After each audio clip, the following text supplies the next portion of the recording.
കണ്ണൂർ പേരാവൂരിൽ വനവാസി വയോധികയ്ക്ക് തൊഴിലുറപ്പ് ജോലി നിഷേധിച്ചെന്ന പരാതിയിൽ പേരാവൂർ ബ്ലോക്ക് പ്രോഗ്രാം ഓഫീസർ പഞ്ചായത്തിൽ നിന്ന് റിപ്പോർട്ട് തേടും. ബിജെപി നൽകിയ പരാതിയിലാണ് നടപടി. കണ്ണൂർ പോസ്റ്റ് ഓഫീസിന് മുന്നിൽ നടന്ന CPM അനുകൂല തൊഴിലുറപ്പ് തൊഴിലാളികളുടെ സമരത്തിൽ പങ്കെടുത്തില്ല എന്ന് പറഞ്ഞാണ് വനവാസി വിഭാഗത്തിൽപ്പെട്ട തൊഴിലാളി സ്ത്രീക്ക് തൊഴിൽ നിഷേധിച്ചത്. പേരാവൂർ മുരിങ്ങോടി കോളനിയിലെ ലക്ഷ്മിക്കാണ് തൊഴിൽ നിഷേധിച്ചത്. പണിയെടുക്കാൻ പോയ ലക്ഷ്മിയെ പണിസ്ഥലത്ത് നിന്ന് മടക്കി അയക്കുകയും ചെയ്തു. സംഭവം വലിയ പ്രതിഷേധങ്ങൾക്കാണ് വഴിവെച്ചത്. തൊട്ടുപിന്നാലെ BJP നേതൃത്വം പരാതി നൽകുകയും ചെയ്തു. CPMന്റെ സമരത്തിൽ പങ്കെടുത്തില്ല എന്ന് പറഞ്ഞ് തൊഴിൽ നിഷേധിച്ചത് അംഗീകരിക്കാനാകില്ല എന്നും BJP നേതൃത്വം വ്യക്തമാക്കിയിരുന്നു. CPM കണ്ണൂർ ജില്ലയിൽ കേരളത്തിൽ വ്യാപകമായിട്ട് തൊഴിലുറപ്പ് തൊഴിലാളികളെ ഭീഷണിപ്പെടുത്തിക്കൊണ്ട് പാർട്ടി ജാഥക്കും അതുപോലെ തന്നെ തെരഞ്ഞെടുപ്പ് പ്രവർത്തനങ്ങൾക്കും മറ്റ് സമരപരിപാടികൾക്കും ആളുകളെ എത്തിക്കുകയാണ്.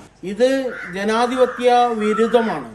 അധികാരത്തിന്റെയും ആൾബലത്തിന്റെയും മുമ്പിൽ ആളുകളെ ഭീഷണിപ്പെടുത്തി സംഘടനാ പ്രവർത്തനം നടത്താമെന്നാണ് CPM ഊഹിക്കുന്നതെങ്കിൽ കണ്ണൂർ ജില്ലയിൽ അത് നടക്കില്ല എന്നാണ് ഞങ്ങൾക്ക് സൂചിപ്പിക്കാനുള്ളത്. തൊട്ടു പിന്നാലെയാണ് Peravoor block program officer Peravoor പഞ്ചായത്തിൽ നിന്ന് റിപ്പോർട്ട് തേടാൻ തീരുമാനിച്ചത്. തൊഴിൽ നിഷേധിച്ച തൊഴിലുറപ്പ് മേറ്റുമാരിൽ നിന്നും വിശദീകരണവും തേടും. അതേസമയം തൊഴിലുറപ്പ് പണിക്ക് ആളുകൾ കൂടുതലായതുകൊണ്ടാണ് ലക്ഷ്മിയെ മാറ്റിയതെന്നാണ് മേറ്റുമാർ നൽകുന്ന വിശദീകരണം. സമരത്തിൽ പങ്കെടുക്കാത്ത ആളുകളെ പണിക്ക് കൂട്ടണ്ട എന്ന നിലപാട് സ്വീകരിച്ചു എന്ന് മേറ്റ് പറയുന്ന വീഡിയോയും നേരത്തെ പുറത്തു വന്നിരുന്നു. ജനം, കണ്ണൂർ.